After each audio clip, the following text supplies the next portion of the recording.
ايرلندا الشماليه طبعا المباراه كلها ما راحتش على مرمى منتخب فرنسا الا 3 4 مرات، منهم الهدف الوحيد اللي جه في الشوط الثاني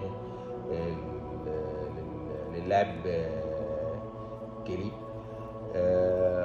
وكانت هجمه مباغته وكانت جوه 18، وتم تقليص النتيجه من 3 من 2-0 ل 2-1، وبعد كده وليسي جاب الهدف الثالث، فالمباراه انتهت 3-1.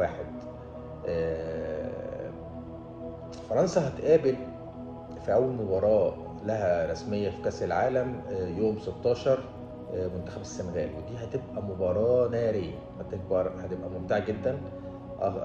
أنا متشوق جدا إن أنا أتفرج عليها.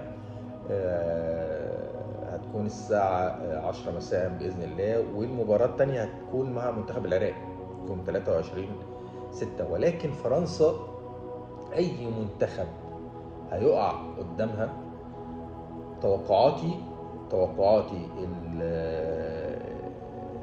على النتيجه بتاعت المباراه دي او المباريات بتاعت فرنسا مع اي فرقه، او خلينا نتكلم في الواقع، السنغال والعراق، لا هيكون في نتائج ايجابيه بالنسبه لمنتخب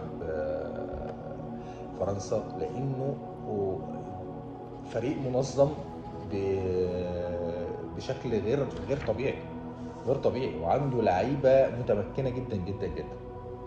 ده بالنسبه للمباراه الوديه او البروفا النهائيه امبارح لمنتخب فرنسا مع ايرلندا.